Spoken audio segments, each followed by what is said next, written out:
Te invito a abrir tu Biblia en el Evangelio según San Lucas, el capítulo 14, y vamos a seguir nuestra serie Cristianos o Discípulos. Y como explicamos el domingo pasado, pretendemos a través de estas noches volver a la esencia misma de nuestra fe, bajar a la raíz misma de lo que significa seguir a Jesús. Y voy a leer un pasaje que quiero siempre lo tengas a la vista, así que vas a marcar algunas cosas después que haga alguna introducción y explicarte algo más. Así que ahí en Lucas capítulo 14, vamos a empezar en el verso 25. Grandes multitudes seguían a Jesús y él se volvió y les dijo: si alguno viene a mí y no me ama más que a su padre y a su madre y a su esposo y a sus hijos y a sus hermanos y a sus hermanas y aún a su propia vida, no puede ser mi discípulo. Y el que no carga su cruz y me sigue, no puede ser mi discípulo. Porque ¿quién de ustedes, si quiere edificar una torre, no se sienta primero y calcula los gastos para ver si tiene lo suficiente para acabarla? No sea que después que haya puesto el cimiento no pueda acabarla. Y todos los que lo ven comiencen a burlarse de él, diciendo: mira, este hombre comenzó a edificar y no pudo acabar. ¿O qué rey, al salir a la guerra contra otro rey, no se sienta primero y considera si puede enfrentar con 10,000 hombres al que viene contra él con 20,000? Y si ve que no puede, cuando el otro está todavía lejos, le envía una embajada y le pide condiciones de paz. Así que cualquiera de ustedes que no renuncie a todo lo que posee no puede ser mi discípulo. Buena es la sal, pero si se vuelve insípida, ¿con qué se sazonará? No sirve para nada, ni para la tierra, ni para el estiércol, y hay que tirarla fuera. El que tiene oídos para oír, oiga. El término cristiano se ha vuelto muy difuso. Decíamos que el domingo pasado que si pidiésemos 10 opiniones sobre lo que es, o definiciones de lo que es ser cristiano, es muy probable que tengamos 10 respuestas diferentes. Y ustedes saben que con el flujo de la cultura y con el cambio de las épocas, el lenguaje va cambiando y hay palabras que van cambiando de significado. La palabra hablar, para mi generación, ¿hablar qué es? Para muchos de nosotros, hablar es estar frente a una persona y dialogar. Para las nuevas generaciones no significa lo mismo. Hace tiempo hablaba con alguien sobre una situación que tenía que resolver y decía: pero vos hablaste ya con él. Sí, hablamos varias veces y seguimos conversando, y después me di cuenta que lo que habían hecho era escribirse por WhatsApp. Pero las nuevas generaciones, escribir por WhatsApp es lo mismo que hablar. Ellos le llaman a eso hablar. Vimos que Jesús llamaba a la gente a seguirlo, seguir.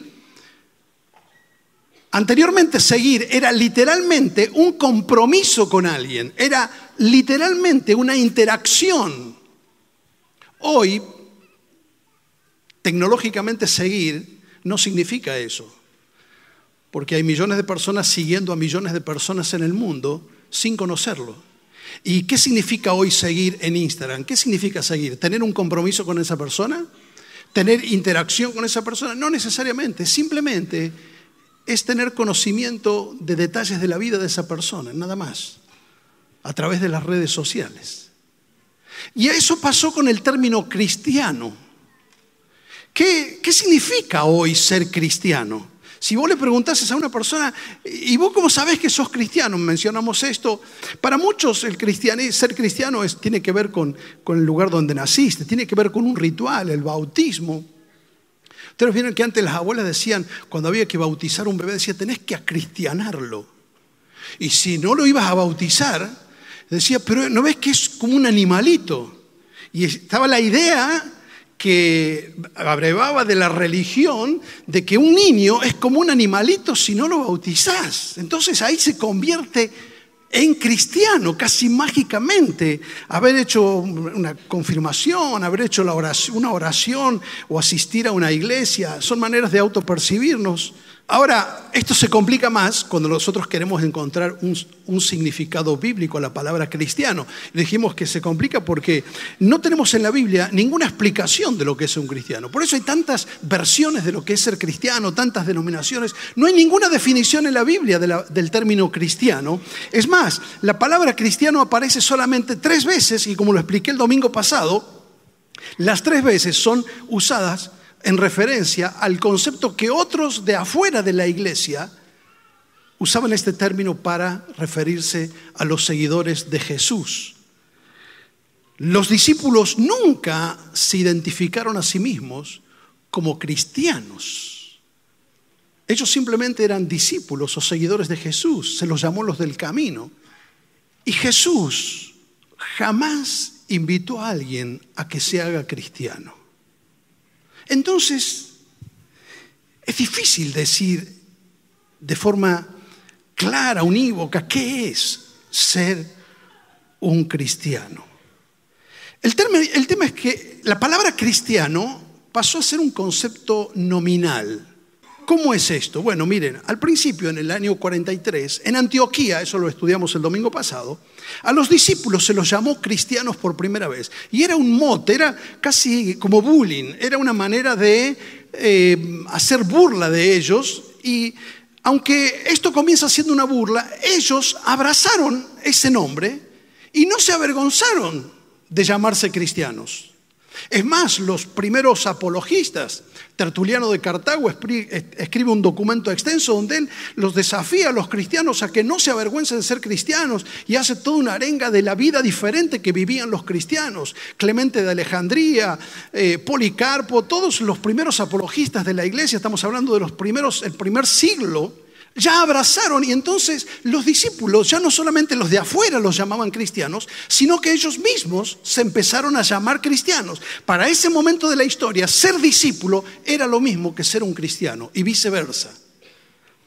Pero en el año 313, frente a la amenaza de los bárbaros en el Imperio Romano, Constantino decide dejar de perseguir a los cristianos. Miren los siglos que ha pasado en el medio, 300 años. En ese tiempo los cristianos han sufrido 10 persecuciones de las más crueles y sin embargo cada vez son más cristianos. Y en un intento por pacificar y mantener unido el cristianismo y no tener más atomización interna, entonces Constantino hace el famoso decreto de Milán por el cual él decreta la tolerancia del cristianismo. ¿Qué significa? A partir de ahora no vamos a perseguir más a los cristianos. Les damos libertad para practicar su fe. En el año 380, Teodosio declara al cristianismo religión oficial. Usted sabe que Constantino, cuando él dejó de perseguir a los cristianos, salió con esta historia de que él tuvo un sueño, con esta cruz vencerás, bautizó a todo su ejército y a partir de ahí, de un día para el otro, todo el ejército romano era cristiano. Se pusieron cruces en el pecho, se pusieron cruces en los escudos y en nombre de Cristo y del cristianismo hicieron tremendas matanzas. En nombre de un Jesús que decía hay que amar al prójimo. Y como decía Eduardo Galeano, el escritor de Las Venas Abiertas de América Latina, a la cruz cuando vos la agarrás al revés se convierte en una espada. Si la agarrás de abajo es una cruz, pero si la agarrás de arriba y la das vuelta, la convertiste en una espada.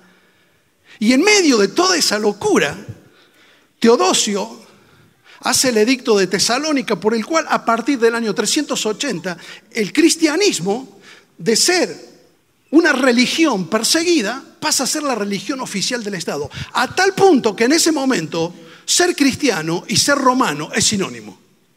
En muchos contextos todavía eso se conserva. Ser cristiano y ser romano es sinónimo. Le digo más. Si usted lee un poco de historia se va a dar cuenta que para ese momento Nadie podía ocupar un cargo público en el Imperio Romano si no se identificaba públicamente como cristiano y era bautizado como cristiano. Entonces, llegó un momento que todos éramos cristianos. Mire cómo fue mutando el sentido. De ser perseguidos, ahora somos parte del oficialismo. Y ahí surge el cristianismo nominal. Después Kierkegaard, el filósofo existencialista, va a hablar de esto, tal vez les pueda explicar más adelante. Esto es lo que se llama el nominalismo, es el cristianismo nominal, que es básicamente un frasco sin contenido. Ustedes ven frascos de perfumes. Si yo les digo que son esos, ustedes son perfumes. En realidad, todos están vacíos los frascos.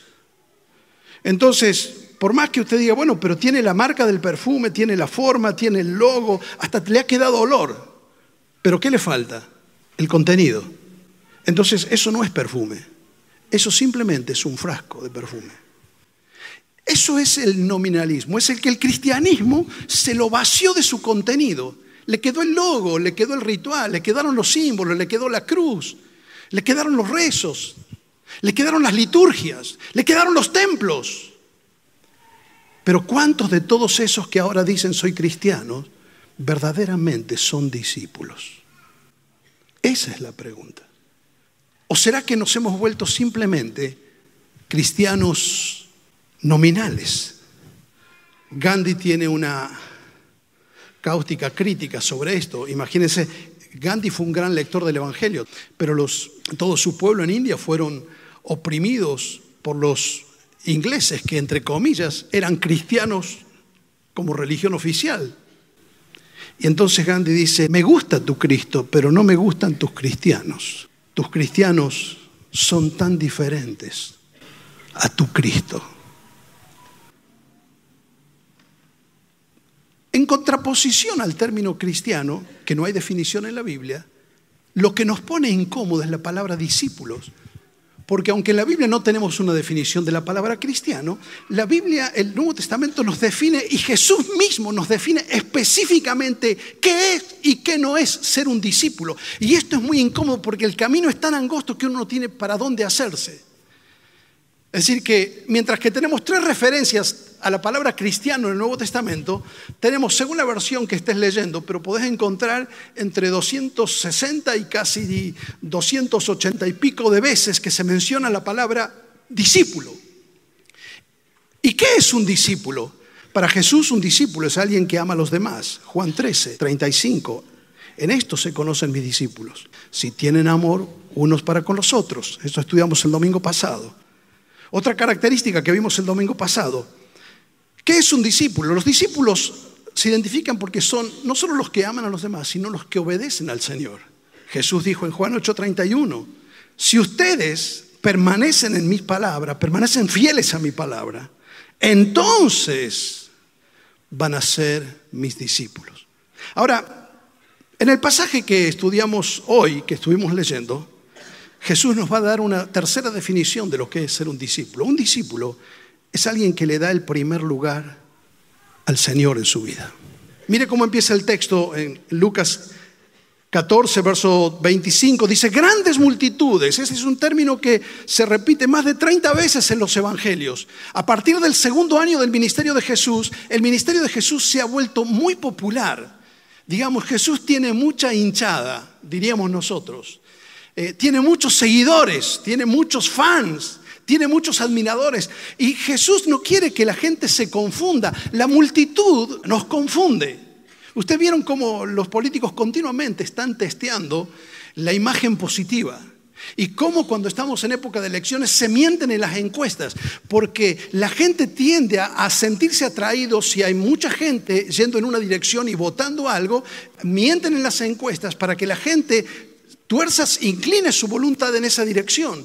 La multitud hace ese tipo de juegos en nuestra mente. Lo explicó Ortega y Gasset en su libro sobre las masas. Nos arrastra. Y Jesús, para que no se confundan, se volvió y les dijo, si alguien de ustedes, es decir, Él no habla en plural, ahora les va a hablar en forma personal. Si alguno, dice otra versión, si alguien de ustedes, no se confunda, es fácil en un grupo como este evadirse entre la multitud. Pero Jesús habla de manera directa. y uso un pronombre que es indefinido, porque se refiere a cualquiera, no hay ninguna condición. Todos están invitados, no importa de dónde vengas, no importa el pasado. Si alguno viene a mí y no me ama más que a su padre, a su madre, a su esposa, a sus hijos, a sus hermanos, a sus hermanas y aún su propia vida, no puede ser mi discípulo. Está descalificado. Ahora, mire la vara tan alta que Jesús puso. Porque Él se da cuenta que la gente no ha entendido lo que significa ser discípulo. Y lejos de dar un mensaje que los endulce para que ellos lo sigan, Él les dice, miren, si ustedes no me aman a mí más que a su propia familia, no pueden ser mi discípulo. Ahora, yo no sé la cara que la gente habrá puesto cuando escucharon esta declaración, porque parece que Jesús está contradiciendo la misma escritura. ¿Acaso entre los mandamientos que Dios nos dio en el Antiguo Testamento, dirían esos como judíos, Moisés nos enseñó que teníamos que honrar a nuestros padres? ¿No dijo Jesús que teníamos que amar al prójimo en el Sermón del Monte? ¿No dijo que teníamos que incluso amar a nuestros enemigos? Entonces, ¿qué pretende Él? Lo que Jesús está diciendo, si yo no soy lo más importante en tu vida, no has entendido lo que es ser discípulo, no puedes ser discípulo. Lo que nosotros no entendemos, Jesús dijo, el que quiere ganar su propia vida la termina perdiendo. Lo que Jesús está diciendo, cuando vos pones el eje en el centro, todo lo demás y todos los rayos van a ser iguales. Cuando vos pones el reino de Dios en primer lugar, cuando amás a Dios por sobre todas las cosas, entonces tu vida va a cobrar sentido. Y no es que tenés que dejar de honrar a tu familia, no es que no tenés que amar a tu esposo o a tu esposa. Significa que cuando vos amás a Dios por sobre todas las cosas, y Él es tu Señor, vos sos su discípulo, el primer beneficiado sos vos, no es un beneficio para Dios. San Agustín lo dijo de esta manera: si amarías a Dios sobre todo lo que amas, amarías más todo lo que amas. Él tenía un conflicto con esto. ¿Se acuerdan su poema Tarde te amé, Señor? En realidad él dice así: si yo amaría a Dios más que lo que más amo, amaría más lo que más amo. Un trabalengua. Por eso se lo puse así para que lo entienda. Si amarías a Dios sobre todo lo que amas, amarías más todo lo que amas. ¿Qué significa? Si yo amaría a Dios con todo mi corazón, yo sería un mejor esposo. Si yo amaría al Señor por sobre todo, yo amaría más a mi esposa. Amaría mejor, sería mejor padre, amaría más a mis hijos. Sería un mejor hombre, sería un mejor ciudadano. Mientras más amo a Dios, más podría amar como Él me enseña a amar. ¿Cuál es la garantía de que un hombre, un esposo pueda ser fiel a su esposa? ¿Que la ame? Aún amándola puede engañarla. Pero si ese hombre ama a Dios sobre todas las cosas y Jesús tiene el primer lugar, ese hombre va a amar con fidelidad a su esposa. Y ser discípulo no es que Jesús es una relación más en mi vida. No es que Jesús viene para sentarse en el asiento trasero de mi viaje. Jesús viene para no ser una relación más, sino ser mi principal relación en la vida. Y entonces Jesús aprieta más el acelerador. Hay algo que se pierde en el texto, permítame decirle esto. Cuando Jesús dice, si ustedes no me aman a mí más que a su familia, no pueden ser mis discípulos, hay algo que nosotros no vemos en el relato, y es la cara de la gente. Y yo no sé qué cara habrá puesto la gente, porque parece ser que Jesús dice, a ver, me parece que no me han entendido, voy de nuevo. Se los voy a explicar de otra manera. Y vuelve sobre el tema, pero en vez de ser más suave, en vez de apretar el freno, aprieta más el acelerador. Y dice, ahora se los dice de otra manera: el que no carga su cruz y me sigue, no puede, otra vez, note la misma repetición, no puede ser mi discípulo. Y esto en el contexto religioso se ha interpretado bastante mal. La gente que cree que se va a salvar por hacer sacrificios, interpreta que bueno, mi cruz es, bueno, si tuviste una enfermedad, estás pasando por una dificultad, estás conviviendo con una situación difícil en la vida, dices, bueno, esta es mi cruz. Y yo la ofrezco como una manera de redimir mis pecados, dicen algunos. Entonces, el sufrimiento en la vida es mi cruz. Y no, Jesús no está hablando de eso. Cuando la gente escuchó decir a Jesús llevar la cruz, no pensó en otra cosa que lo que ellos veían todos los días, porque todos los días los judíos crucificaban, los romanos, crucificaban judíos. Todos los días los romanos, ellos veían judíos crucificados. Cuando una persona, un judío, recibía la sentencia, la manera que ellos validaban la autoridad de Roma sobre las personas, diciendo Roma tiene razón en esta sentencia, se hizo justicia, es obligarle a la persona a cargar la cruz. ¿Se acuerdan lo que hicieron con Jesús? Que después del juicio le hicieron cargar la cruz. ¿Qué era? Era tomar el patíbulo. El patíbulo era el travesaño de la cruz y tenía que ser un acto visible. Lo ponían en la vía pública para que todos lo viesen. Y ese acto de cargar el patíbulo era decir públicamente que Roma tenía la última palabra y que se había hecho justicia y se hacía la voluntad de Roma. Era aceptar públicamente.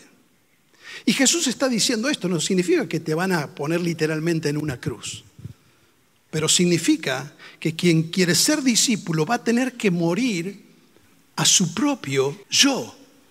Y esto digo que va más a fondo, porque en realidad a veces nos pasa que nosotros amamos a nuestros hijos, amamos a nuestra esposa, amamos a nuestros hermanos, pero nos amamos más a nosotros mismos. El ego nos maneja la vida. Y entonces Jesús dice, no, hay algo más.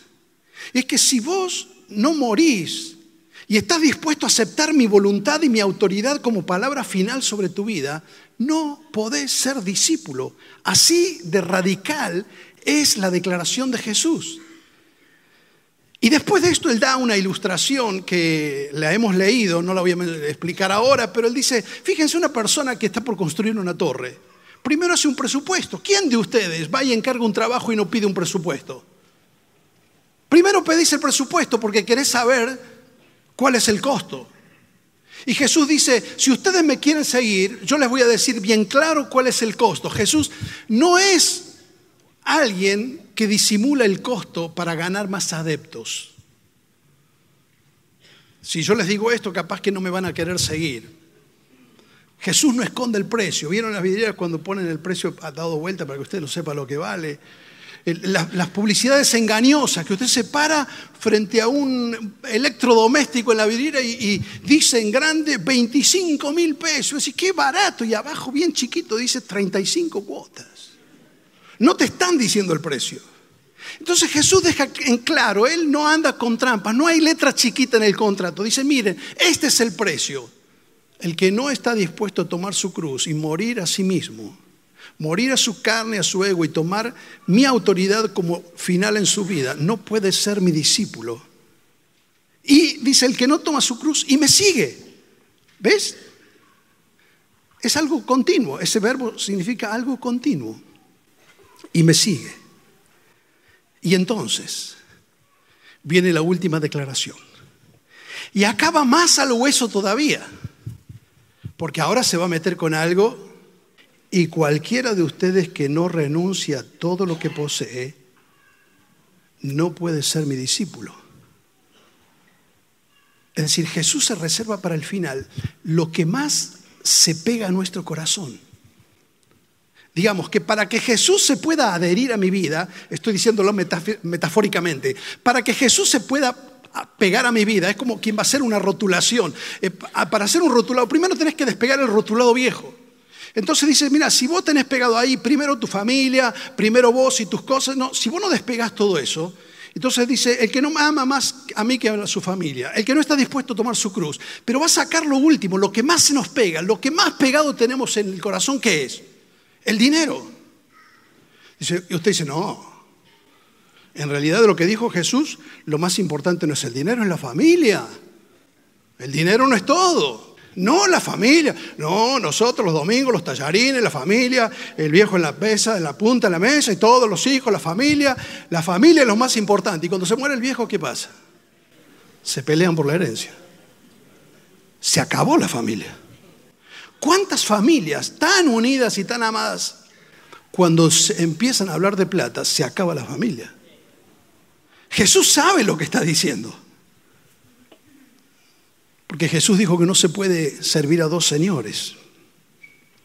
Y nosotros vivimos en una sociedad donde la identidad, quién soy, el valor que tengo, cómo me veo y cómo me valoran los demás, ¿de qué depende? De lo que tengo, de lo que tengo.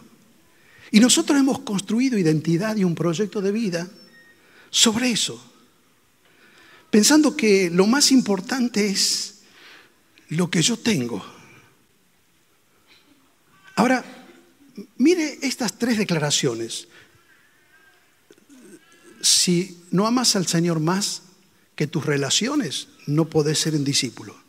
Si no tomas la cruz, no podés ser un discípulo. Y si no renuncias a todo lo que posees, no puedes ser tu discípulo. ¿Qué quiere decir? ¿Que tengo que vender todo para comprar mi salvación? No. Está diciendo que Dios debe ser lo más importante en mi vida.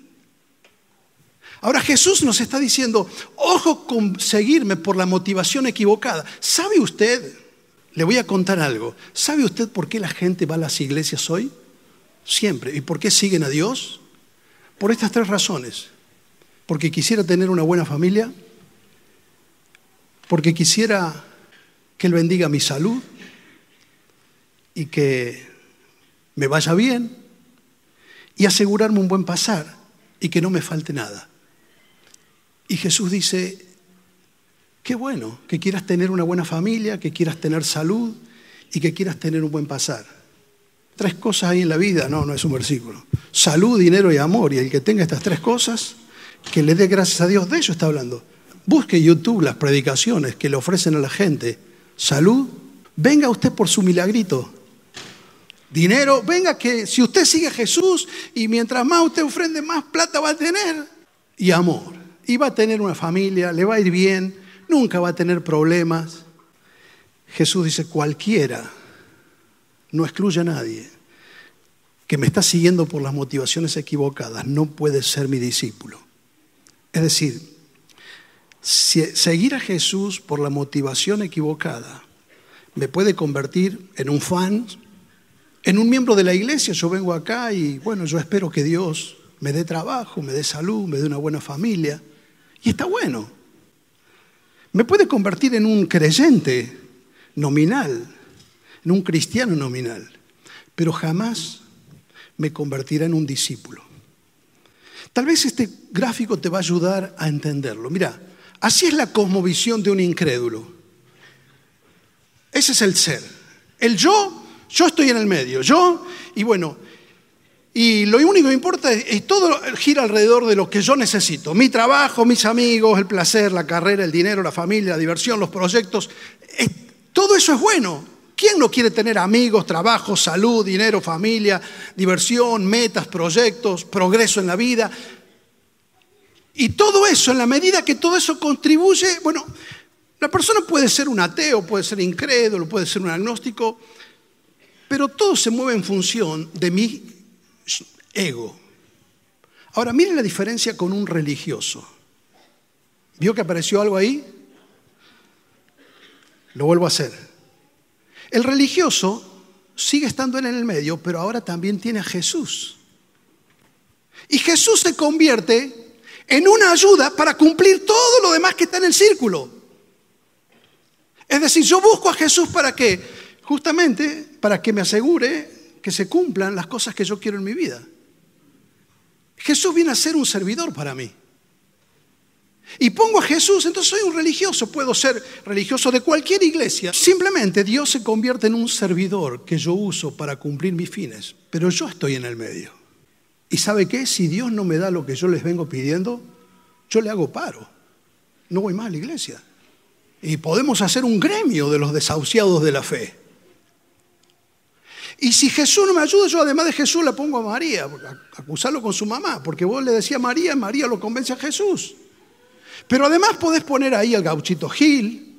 Entonces hay gente que tiene el yo en el medio y para cumplir todas sus expectativas en la carrera, en la familia, en el dinero, para que te vaya bien, entonces tiene a Jesús, va a misa, después va a constelar, hace yoga, practica reiki, tiene un Buda en la casa y todo está bien.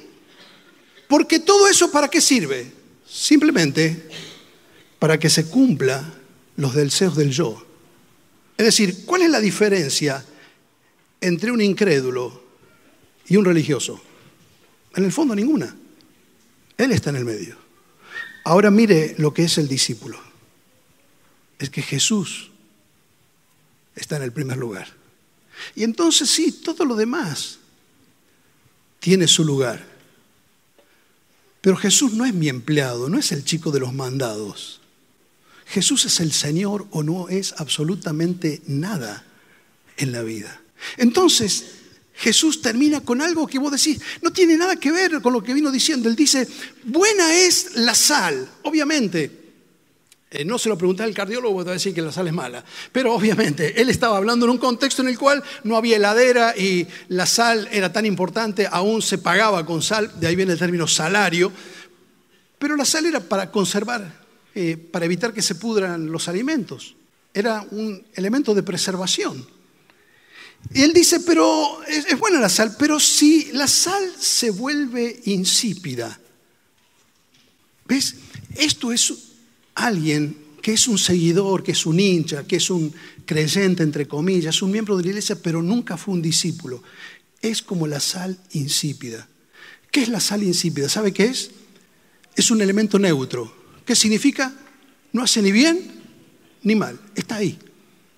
Va a la iglesia, pero usted toma una de esas personas, la pone en una oficina, en un lugar de trabajo, 10 años, y después de 10 años, usted dice, es lo mismo que si hubiera puesto un incrédulo, porque lo mismo que en vez de él ser una influencia, te lo pone ahí, es lo mismo que usted hubiera puesto a cualquier otra persona. Porque él también hace como los otros, se va al baño con el celular, le roba horas al patrón, llega tarde, es desleal con las personas, empezó a usar el mismo vocabulario que los demás. En vez de hacer un agente de transformación, es lo mismo. Es lo mismo. Es decir, neutro, no es nada. Y esta pregunta de Jesús, ¿con qué? ¿Con qué vas a sazonar la vida? ¿Con qué te quedás? Jesús dice, si no sos mi discípulo, te quedás con nada. Al final del camino, cuando hagas la cuenta, te vas a dar cuenta que te quedaste sin nada. Tal vez seas el más rico del cementerio, puede ser. Pero dice Jesús, una persona como las multitudes que venían detrás de él, que caminaban, que hablaban, que cantaban, como la gente que llena las iglesias, pero que nunca entendieron lo que es rendir su vida al señorío de Cristo. Jesús dice, eso no sirve para nada. ¿Qué es ser un discípulo? Amar a los demás, obedecer al Señor y darle a Él el primer lugar. El escritor polaco Henryk Sienkiewicz fue premio Nobel de literatura. Él escribió una novela muy famosa llamada Quo Vadis, que quiere decir en latín, ¿dónde vas? La historia está ambientada en la Roma del primer siglo y se trata de un patricio. Un patricio es alguien que tiene un lugar importante en la sociedad romana, es alguien de la clase alta de la sociedad romana. Y este patricio, llamado Marco Vinicio, se enamora de una muchacha, de una chica muy sencilla, que se llama Ligia. Pero Ligia es cristiana. Y Ligia no lo corresponde a él. A pesar de que él le ofrece el oro y el moro, a pesar de que irse a vivir con Marco Vinicio sería empezar a tener una vida que ella nunca tuvo. Y entonces, bueno, hay toda una historia, él la hace capturar y ella queda prisionera, pero ella logra escapar. Y él, Marco Vinicio, con un esclavo, la empieza a buscar en las catacumbas. Y él dice, ella se debe estar reuniendo con los cristianos. Y Sienkiewicz cuenta que en un momento Marco Vinicio entra a un lugar donde están los cristianos escuchando la palabra de Dios. Y él busca entre la multitud y se da cuenta que ahí está Ligia, la mujer que él ama. Ella no le corresponde porque ella es cristiana y él no entiende cómo ella renuncia al lujo de vivir como un patricio romano para vivir con esa gente sencilla y juntarse con esos cristianos, discípulos. Entonces él está indignado y la mira entre la gente. Y mientras se escucha que está predicando, en ese momento quien está predicando es el apóstol Pedro. Y él lo escucha casi como no queriendo llevarle la punta, pero en un momento empieza a escuchar. Y Pedro está explicando lo que es seguir a Cristo. Y dice Sinkewi en ese momento, que es el quiebre en la vida de Marco Vinicio, él dice: en ese momento, mientras predicaba Pedro, Vinicio sintió que si quería seguir esa enseñanza, tenía que echar al fuego todos sus pensamientos, todos sus ídolos, sus hábitos, su forma de ser. Todo lo que había sido hasta ese momento tenía que convertirlo en cenizas para llenarse de una vida completamente diferente y un alma completamente nueva. ¿Sabe? Sinkewi dice esto porque en Roma la fe era por adhesión. ¿Qué significa?